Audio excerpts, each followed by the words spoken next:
Catherine King, Shadow Minister for Infrastructure, Transport and Regional Development. Catherine, thank you for your time. Thanks for having me. Now, you're speaking today about the Urban Infrastructure Fund, your congestion fund rather. You're saying that the government has been rorting it on a nuclear scale because 83% of the seats funded were either government or marginal Labor seats. The thing I don't understand about this analysis is, isn't the nature of urban congestion going to be limited to a small number of different places that are populous? It's not going to be spread out across the entire country. Well, of course it won't be spread out across the entire country, but what you would expect is that it's not just Liberal Party seats that urban congestion occurs in. And there were 23 Labor seats that are in urban areas, including the Leader of the Opposition's seat, Grayndler, Marrickville. If the government's saying there is no congestion in places like Marrickville, then it's kidding themselves. And that's basically what it's done. For $2.5 billion of this $3 billion to be allocated to seats that the Liberal Party hold and then seats that they were targeting at the last election campaign, I think really stinks to high heaven, and that's why we're highlighting it today, that yet again we've seen an example of the government using electoral bias to make decisions, not proper informed information about where are the congestions. You know, we know our roads are getting increasingly congested.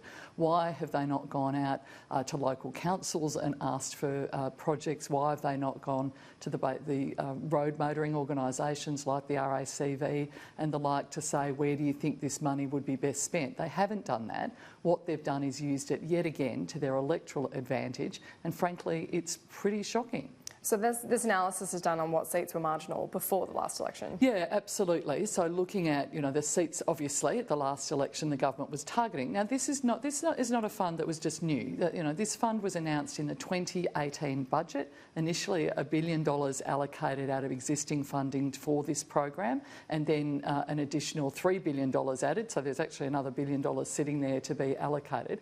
What the government then did is that basically didn't put out guidelines, didn't put out calls for information to gather information about where these funds should be used, didn't ask local MPs of their views either.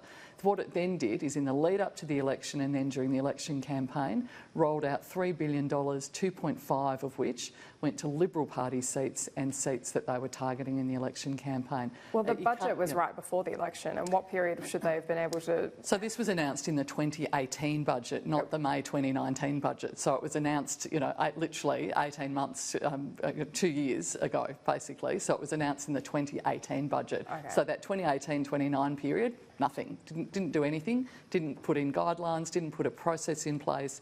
So you've got to say, again, this is a government that will use any means at its disposal to try and win an election, and it certainly used the Urban Congestion Fund. So the government's come back and said that you yourself have been under scrutiny for this. When you were previously Minister as part of the Regional Development Australia Fund, you put in $100 million for projects that were not recommended. Well, I'm really glad that you've asked me about this because it gives me the opportunity, I guess, to correct some of the information or misinformation that the government's been putting out about this.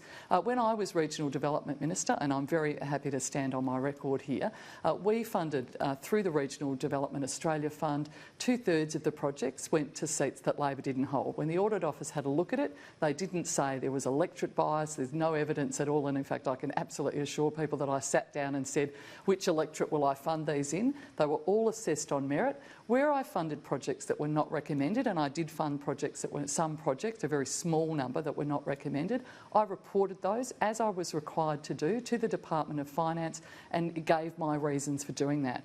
What we saw in the sports rorts affair, for example, was basically a minister getting a map of electorates, colour-coding a spreadsheet, funding 43% of projects that were actually ineligible for funding. Okay, but we're talking about the Urban Congestion Fund here, and so is that not like for like? Is this not the same prerogative of the government? Number one, you look at the sheer scale of it, $3 billion, and no, it's not like for like. Again, what we saw is we've got a government that has gone and based its decision, no transparency, no application process here. We don't actually know if that's true, though. You're basing this off analysis saying this is where the money's gone. We don't know why, and you have referred this to National Audit Office, but they have no findings yet. Yeah, so the National Audit Office is an independent body. It'll make its decision as to whether it's going to investigate this, but we think this is such scandalous rorting that it deserves to be called out for exactly what it is. How do you know it's rorting, though? This could just be ministerial discretion saying, look, this is where money needs to go because that's where the congestion is. So 83% sense. Still Labor seats, though, within that 83%. So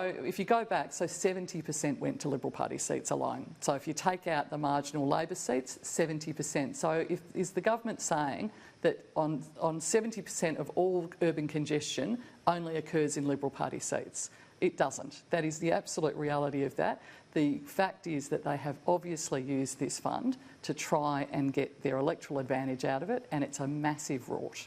And if I could just ask, the big discussion today has been the 2050 emissions target, net zero announced by Labor. We saw a pretty fiery exchange between Joel Fitzgibbon and Barnaby Joyce over this. Oh, they go at it, the pair of them. Gosh, always good to cause entertainment in the corridors of Parliament, the pair of them. But absolutely. Yeah. Well, you can see, there are passionate views about this, and so there should be. And this is, we have been having this debate for over 20 years.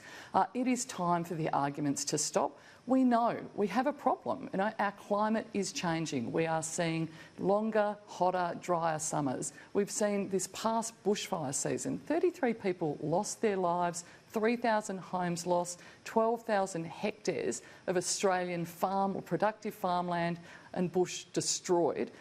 We have got a problem. We know that we've got a problem. What Labor has done and what Anthony Albanese has done is he's set out the net zero target for 2050 to say we need to unite the nation around that target and we need a plan to get there. Is this not Groundhog Day, though? The last election, was it not a resounding statement from the Australian people that they want a cost, they want to know how much it will cost? Well, what we do know is that we've got a government that absolutely steadfastly refuses to acknowledge there is a cost for doing nothing.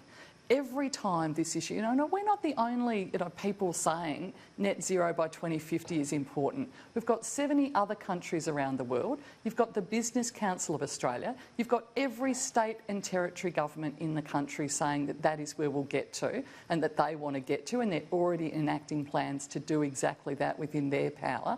We've got a government that is the outlier here, refusing to say there is a problem, refusing to say that there is a cost if we don't take action. But you refer to the Business Council. No business in their right mind would say that they're going to do something and not know what it's going to cost in their budget bottom line. Hundreds of businesses, BHP for example, more recently, Qantas for example, are all saying that they will get to net zero by 2050 because they know that if they don't, it is going to cost their business. What we also don't see the government saying is what are the benefits of us acting? We're already 20 years behind where some equivalent countries are in relation to investment in renewables. We should be leading the world in renewable energy, yet we're not. We've had this rump of some of the National Party and Liberal Party, and we saw a bit of the rump of the National Party on display with that fight in the corridor today, basically refusing and stalling any action on this. We get this is hard, it is complex, but if we don't do anything, the costs to the Australian economy are going to be enormous. Catherine King, thank you for your time. Really good to talk to you.